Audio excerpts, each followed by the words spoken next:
जोहार। मैं मिथिलेश कुमार आप सभी के लिए आज लेकर आए हैं फ्यूचर परफेक्ट टेंस। इसको हिंदी में कैसे हम लोग समझेंगे। चुका होगा, चुकी होगी, चुके होंगे, या होगा और ई होगी इत्यादि। जिस हिंदी क्रिया वाक्य के अंत में चुका होगा, चुकी होगी, चुके होंगे, या होगा और ई होगी इत्यादि रहे उसे फ्यूचर परफेक्ट टेंस समझेंगे।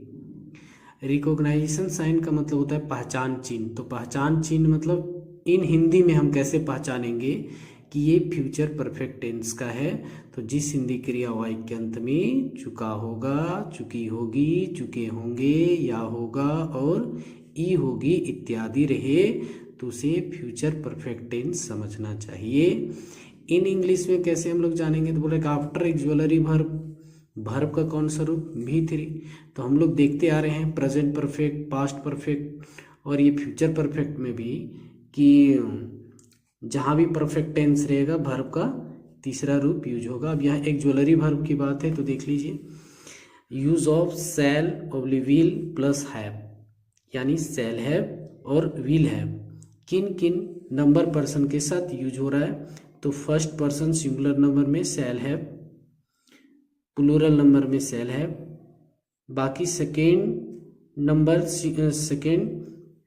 पर्सन का सिंगुलर नंबर में विल हैव, प्लूरल नंबर में विल हैव और थर्ड पर्सन सिंगुलर नंबर में विल हैव और प्लूरल नंबर में भी विल हैव का प्रयोग हो रहा है। तो इसको ध्यान से देख लीजिएगा। अब आगे देखिए, यहाँ पर जो है नोट क्या है कि फ्यूचर परफेक्ट टेंस के सभी नंबर पर्सन, तो सभी नंबर पर्सन, नंबर मतलब सिंगुलर प्लूरल दोनों में, और पर्सन में फर्स्ट सेकेंड थर्ड क्या यूज हो रहा है, सेंटेंसेस के साथ वर्ब का तीसरा रूप यूज होगा।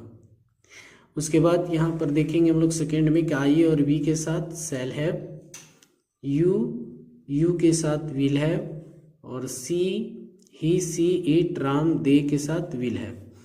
आइए हम लोग अफर्मेटिव सेंटेंस में देखेंगे इसका जो ट्रिक है, ट्रांसलेट करने का जो ट्रिक है या स्ट्रक्चर है, बनाने का नियम है।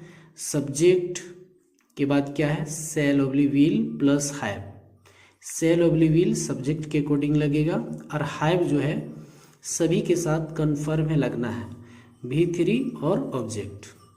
एग्जाम्पल में देखिए क्या है कि वह अभी घर गया होगा, वह अभी घर गया होगा। तो यहाँ क्या है, सब्जेक्ट क्या है वह, और गया होगा ये क्या कन्फर्म कर रहा है कि फ्यूचर का है, फ्यूचर परफेक्ट का है होगा। उसके बाद यहाँ पर हम लोग स्ट्रक्चर के मुताबिक बनाते हैं तो वह का क्या होगा, ही के साथ क्या लगेगा, विल हैव लगेगा। देख लीजिए यहाँ पर ही के साथ क्या लगना है, ही के साथ क्या लग रहा है, विल हैव लग रहा है। तो यहाँ हम लोग क्या लिखेंगे, ही विल हैव। यहाँ पर V3 लगना है, यहाँ लगाएंगे हम लोग गोन टू हाउस। देख रहे हैं कैसे बन रहा है। यहाँ देखिए क्या है, सब्जेक्ट, तो सब्जेक्ट हुआ है तो ही लगा दिए। फिर शैल या विल, तो ही के साथ लगना है विल। उसके बाद हैव लगना है। उसके बाद वर्ब का तीसरा रूप तो गया, तो जाना का होता है गो, तो V3 गोन हो जाएगा।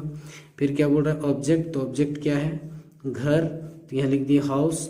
उसके बाद अभी का लिख सकते हैं हम लोग NOW, नाउ, इस तरह। अब यह है कि सीता अयोध्या पहुंची होगी, तो सीता सब्जेक्ट है और पहुंच चुकी होगी ये क्या है, वर्ब है। कहाँ, तो अयोध्या। तो सीता सब्जेक्ट है, सीता के साथ विल लगेगा। उसके बाद हैव लगेगा। सीता थर्ड पर्सन है, किसी नाम के साथ क्या लगाते हैं हम लोग, तो किसी नाम के साथ जो है विल हैव लगता है, इसीलिए देखिए सीता नाम है, उसके साथ क्या लगाए, विल हैव लगाए हैं। उसके बाद क्या स्ट्रक्चर कह रहा है, स्ट्रक्चर कह रहा है कि आप V3 लगाइए तो पहुंचना होता है रीच, तो यहाँ क्या हो जाएगा आपका रीच्ड। कहाँ जाना है, अयोध्या।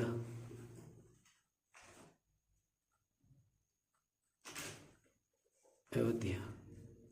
तो इस तरह जो है आपको ट्रांसलेट करना है। अब हम लोग चलते हैं नेगेटिव सेंटेंस में।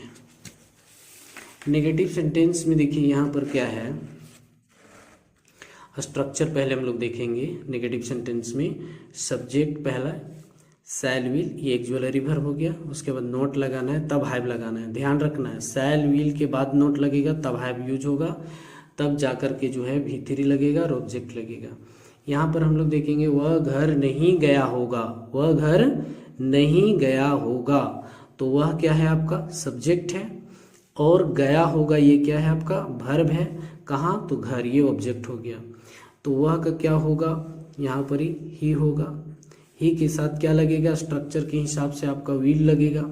तो यहाँ पर क्या लगाएंगे हम लोग, विल। उसके बाद क्या लगना है, नेगेटिव है तो नोट लगाएंगे, तो नोट। उसके बाद हैव लगाना है तो हैव लगाएंगे। देखिए ये हैव, फिर V3 लगाना है तो V3 गया, इसका हो जाएगा गोन, गोन कहाँ, टू हाउस, टू हाउस। तो इस तरह जो है ये ट्रिक है। ये ट्रिक आप अगर समझ गए तो आप आसानी से ट्रांसलेट कर सकते हैं। चलते हैं हम लोग इंट्रोगेटिव प्लस अफर्मेटिव सेंटेंस में। इंट्रोगेटिव अफर्मेटिव सेंटेंस का स्ट्रक्चर क्या है, तो इंट्रोगेटिव का पहचान जो होता है वो एक ज्वेलरी वर्ब से शुरू होता है। अगर एक ज्वेलरी वर्ब से कोई सेंटेंस स्टार्ट होता है और लास्ट में आपका क्वेश्चन मार्क रहता है तो समझ जाना है कि ये इंट्रोगेटिव सेंटेंस है। अब यहाँ पर क्या है, हिंदी में कैसे पहचानेंगे, तो शुरू में क्या रहेगा और अंत में क्वेश्चन मार्क रहेगा। क्या राम दिल्ली चल गया होगा, तो क्या राम, तो यहाँ पर राम थर्ड पर्सन है तो यहाँ क्या लगाएंगे हम लोग, विल लगाएंगे, विल राम। उसके बाद सब्जेक्ट के बाद क्या लगना है यहाँ पर, हैव। चल गया होगा कि यहाँ पर हो जाएगा गोन, कहाँ, टू दिल्ली, यहाँ पर क्वेश्चन मार्क लगा देंगे। तो इस तरह जो है स्ट्रक्चर के अकॉर्डिंग जो है हम लोग ट्रांसलेट कर रहे हैं। अब यहाँ पर जो है इंट्रोगेटिव प्लस नेगेटिव सेंटेंस। तो इंट्रोगेटिव नेगेटिव सेंटेंस का देखिए, इंट्रोगेटिव का मतलब है कि यहाँ पहले क्या होगा, एक ज्वेलरी वर्ब होगा स्ट्रक्चर में, तब क्या होगा, सब्जेक्ट होगा। ये नेगेटिव है तो नोट, सब्जेक्ट के बाद नोट, तब हैव, V3 और ऑब्जेक्ट। एग्जाम्पल में देखिए, क्या वह निमंत्रण कार्ड नहीं दिया होगा, तो यहाँ हिंदी में क्या और लास्ट में क्या है, क्वेश्चन मार्क है, तो ये इंट्रोगेटिव का पहचान है। और नहीं है तो ये इंट्रोगेटिव नेगेटिव को पहचान कर रहा है। क्या वह निमंत्रण कार्ड नहीं दिया होगा, तो क्या वह का क्या होता है, ही, और ही के साथ क्या लगना है, विल। उसके बाद सब्जेक्ट के बाद नोट, तो नोट लगाया गया, फिर हैव तो हैव लगाया गया, फिर वर्ब का तीसरा रूप, तो यहाँ क्या है, दिया होगा, तो दिया होगा का गिवेन द इन्विटेशन, यानी निमंत्रण कार्ड को इन्विटेशन कार्ड। तो इस तरह आप इसको ट्रांसलेट कर लेंगे। अब आगे चलते हैं हम लोग, WH interrogative plus affirmative sentence. WH interrogative affirmative sentence का स्ट्रक्चर क्या है, WH एक ज्वेलरी वर्ब में शैल ऑब्ली विल, सब्जेक्ट हैव, V3 और ऑब्जेक्ट। ध्यान देना है कि WH इंट्रोगेटिव हिंदी में हम कैसे जानेंगे, तो क्यों, कहाँ, कैसे, कब, किस जगह अगर वर्ड रहे तो समझ जाना है को WH इंट्रोगेटिव है। WH तो है ही, इंट्रोगेटिव कैसे है, तो यहाँ देखिए WH के बाद क्या है, एक ज्वेलरी वर्ब है, इसलिए ये इंट्रोगेटिव भी है।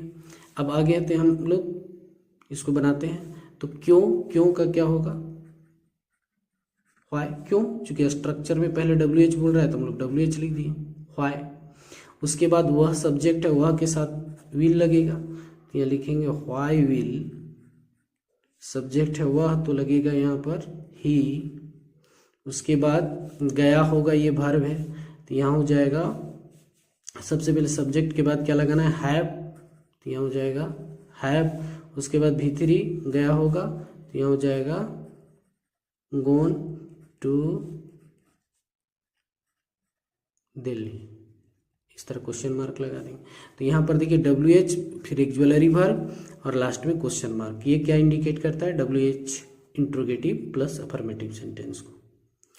फिर यहाँ सरिता कहाँ गई होगी, तो यहाँ क्या है, सरिता सब्जेक्ट, कहाँ आपका WH वर्ड गई होगी, तो पहले हम लोग क्या लिखते हैं, WH वर्ड लिखते हैं। तो कहाँ का क्या हो जाएगा, वेयर। सरिता थर्ड पर्सन है, थर्ड पर्सन के साथ क्या यूज होगा, आपका विल का यूज होगा। तो यहाँ वेयर विल सरिता, उसके बाद यहाँ पर हैव होगा, जाना का क्या होगा, गोन, उसके बाद क्वेश्चन मार्क। इस तरह आप ट्रांसलेट इसको इन दोनों को कर लेंगे आप। उसके बाद WH interrogative plus affirmative, WH interrogative plus negative sentence में आते हैं हम लोग। इसका स्ट्रक्चर क्या है, WH shell will, subject note have, उसके बाद जो है यहाँ पर V3 plus object plus question mark. यहाँ पर क्या है एग्जाम्पल में, वह घर क्यों नहीं गई होगी। तो सबसे पहले WH बोल रहा है, तो WH को हम लोग इंडिकेट कर लेंगे, क्यों, क्यों का क्या होगा, वाई, वाई। उसके बाद क्या है, सब्जेक्ट वह है, वह का ही होता है, तो ही के साथ क्या लगता है, विल, तो लगाएंगे वाई विल गई होगी, लड़की है तो यहाँ लगेगा सी। फिर हैव, अच्छा ये नेगेटिव है तो यहाँ पहले हम लोग लिखेंगे नोट, तब क्या लिखेंगे हम लोग, हैव। उसके बाद V3 क्या है, गई होगी, तो यहाँ हो जाएगा गोन। उसके बाद टू, कहाँ, घर, तो हाउस। इस तरह हम लोग ट्रांसलेट करेंगे। सीता पत्र क्यों नहीं लिखी होगी, तो यहाँ पर क्यों, सबसे पहले क्यों, तो लिखेंगे वाई, वाई। रीता है, रीता, तो रीता के लिए क्या होगा, विल, नेमिंग वर्ड के साथ विल का यूज करेंगे हम लोग। उसके बाद रीता आएगी, रीता। उसके बाद क्या है, नेगेटिव है ना, तो हम लोग क्या लगाएंगे, यहाँ पर नोट लगाएंगे, तब हैव। स्ट्रक्चर को ध्यान देते जाना है। उसके बाद हैव लग गया, उसके बाद V3 लगाएंगे, तो लिखना, तो रिटेन हो जाएगा, रिटेन अ लेटर, फिर क्वेश्चन मार्क। तो इस तरह जो है आप सभी को मैं जो ट्रांसलेट सिखा रहा हूँ उसको ज़रूर नोट डाउन करें और इसको प्रैक्टिस करें, है ना। ज़्यादा से ज़्यादा वीडियो को देखें, समझें, लाइक करें, सब्सक्राइब करें। धन्यवाद।